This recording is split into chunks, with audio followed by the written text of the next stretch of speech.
Hello everyone, this is Purushottam Vishwakarma and today I am back with 26 most important multiple choice questions for the chapter Federalism.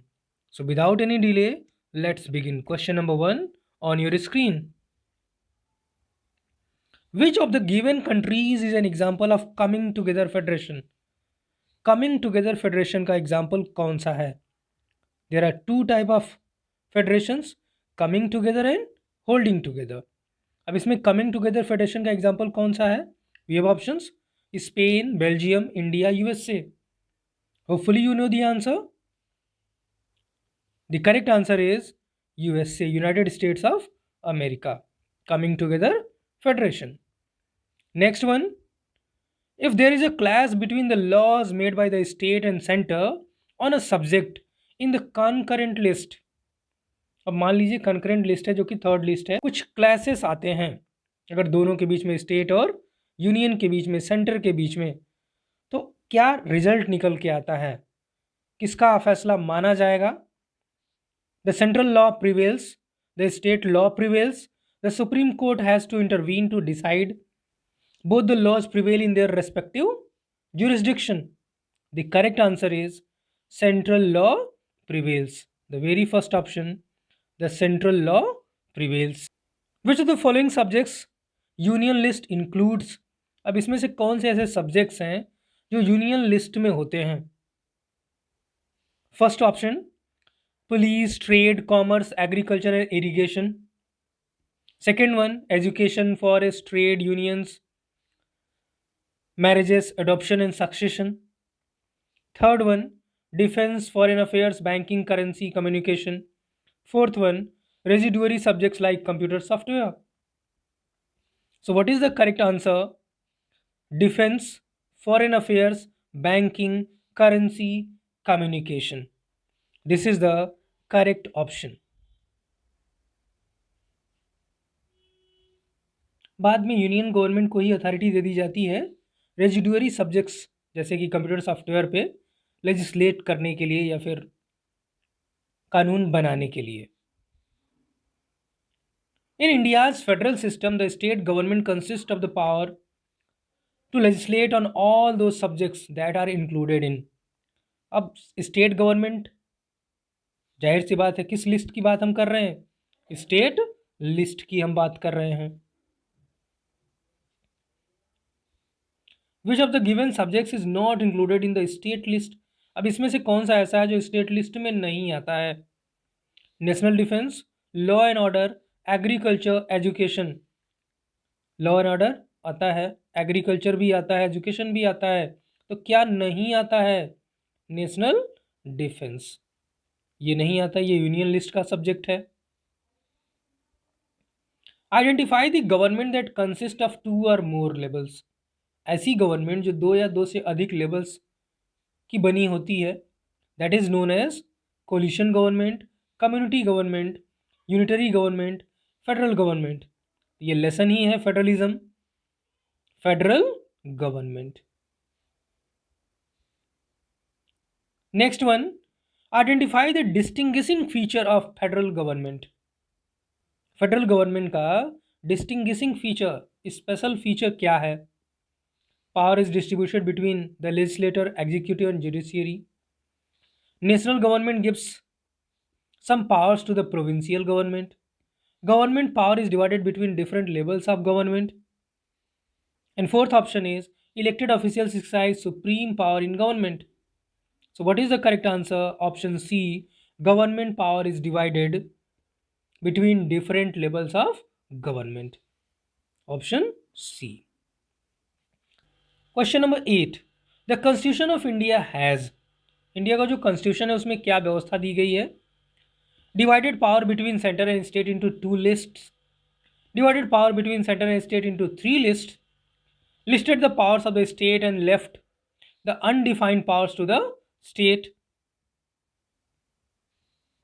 specified the powers of the state and left the residuary powers with the state.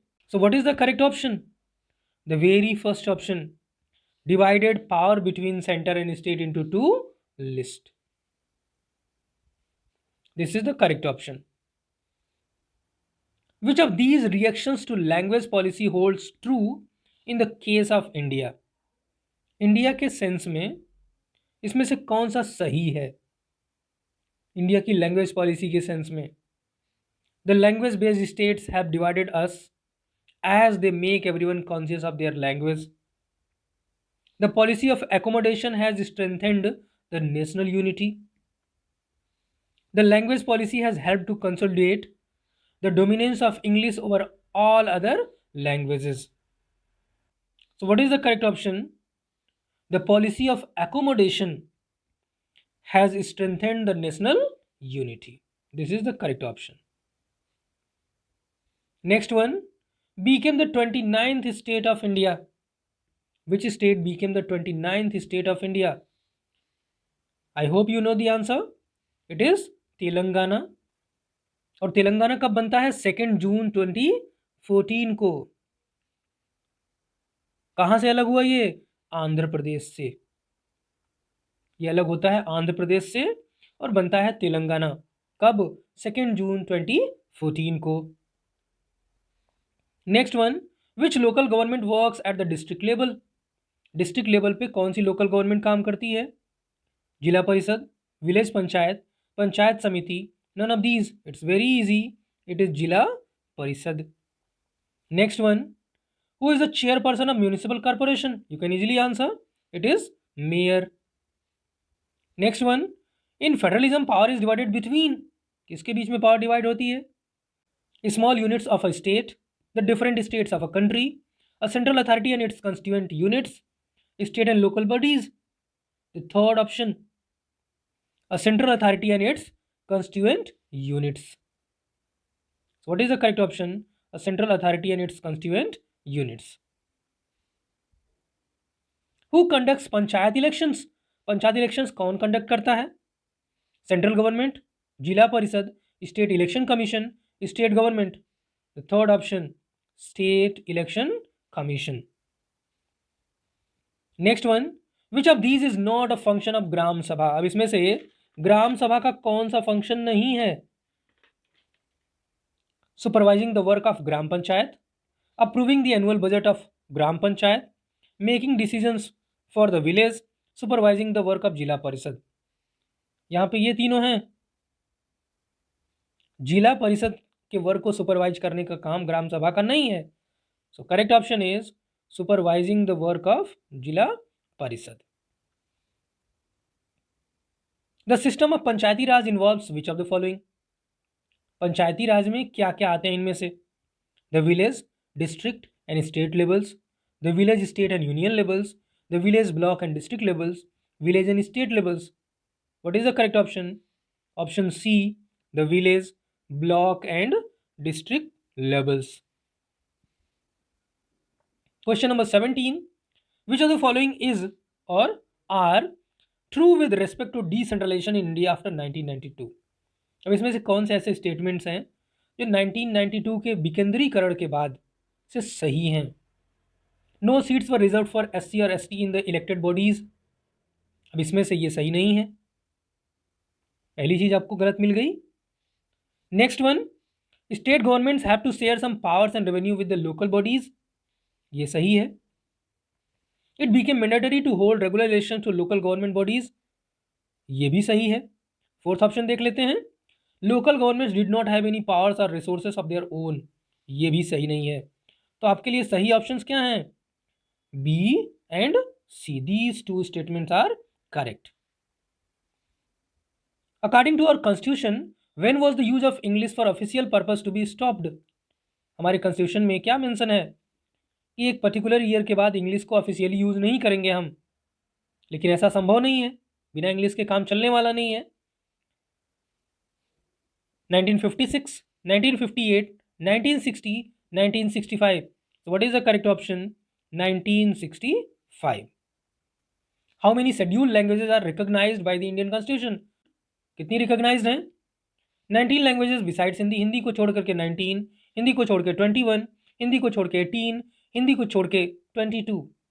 Total है 22, उसमें हिंदी भी है. तो अगर हिंदी को छोड़ देते हैं हम तो कितने हो जाते हैं? 21. So option is B. 21 languages besides Hindi. Which of the following is not included in the union list? अब इसमें से यूनियन लिस्ट में कौन सा नहीं है? डिफेंस है, फॉरेन अफेयर्स है, बैंकिंग भी है, लेकिन पुलिस नहीं है. So what is the correct option? Police. 21. Which of the following states were not created on the basis of language? इसमें से लिंग्विस्टिक आधार पे, लैंग्वेज के आधार पे किनको नहीं बनाया गया था? अब यहाँ पे जो ऑप्शंस हैं, आपको इसमें से ऐसे ऑप्शन को खोजना है जिनमें 3 के 3, सब में 3 3 ऑप्शन दिए हैं, 3 के 3 लिंग्विस्टिक आधार पे न बने हों. हो सकता है किसी में 1 हो, किसी में 2 हो, लेकिन तीनों ऐसा खोजना है आपको जो लिंग्विस्टिक आधार पे न बने हों. तो देखते हैं, नागालैंड, आंध्र प्रदेश, झारखंड, इसमें आपको आंध्र प्रदेश मिल जाएगा. केरला, तमिलनाडु, आंध्र प्रदेश, यहाँ भी आंध्र प्रदेश आ गया, फिर आंध्र प्रदेश आ गया. लास्ट ऑप्शन है आपका Nagaland, Jharkhand, Uttarakhand. So this is the correct option. ये जो स्टेट्स हैं ये लिंग्विस्टिक आधार पे नहीं बने हैं. भारत में पहली बार एक स्टेट रीऑर्गेनाइजेशन एक्ट पारित होता है 1956 में. बाद में वो लागू होता है नवंबर के मंथ में, जिसके बाद 14 स्टेट्स और साथ में 6 यूटी यूनियन टेरिटरीज लिंग्विस्टिक आधार पे बनाए जाते हैं. 22. Parliament can bring about a change in the power sharing arrangement between the central and state government when? Parliament एक चेंज ला सकता है, संसद हस्तक्षेप कर सकता है. कब कब वो चेंज हो सकता है? When it is passed by Rajya Sabha, it is passed by Lok Sabha, it is passed by both the houses of parliament with 2/3 majority, it is passed by both the houses of parliament with 1/3 majority. So it's very easy, when it is passed by both the houses of parliament with 2/3 majority. Next one, that is 23. Which level of government in India has power to legislate on the residuary subjects? I told you the answer in starting as well. Union list में इसका नाम नहीं है क्योंकि ऐसे subjects बाद में आते हैं, लाइक कंप्यूटर. तो इसको यूनियन गवर्नमेंट को अधिकार दे दिया गया है. So what is the correct answer? Union government. What is the originally provided system of government by constitution of India? India के कॉन्स्टिट्यूशन में ओरिजिनली सिस्टम ऑफ गवर्नमेंट क्या दिया गया है? 2 tier, 3 tier, single tier, 4 tier government. It is 2 tier government provided. Second last question in this video. Do tell me your score in comment section. After attempting all these questions, what was your score? कुल कितना आपने score किया मुझे comment में जरूर बताइएगा. Which among the following is a true statement for federalism? जैसे federalism के लिए कौन सा स्टेटमेंट सही है? The sources of revenue for each level of government are not clearly specified. गलत बात है ये तो आपका ऑप्शन नहीं हो सकता. Not clearly specified. Each tier of government has its own jurisdiction in legislative and administrative matters. This is the correct option. Each tier of government has its own jurisdiction in legislative and administrative matters. आगे के options भी देख लेते हैं. The fundamental provisions of the government can be unilaterally changed. Unilaterally नहीं change कर सकते हम. By one level of government, ये नहीं हो सकता. The jurisdiction of different levels of government is not specified in the constitution. Specified है. So what is the correct option? Option B. Each tier of government has its own jurisdiction in legislative and administrative matters. Next one, and the last one in this video. The central government is more powerful in relation to the states in a where? Unitary government coming together federation, democratic government holding together federation.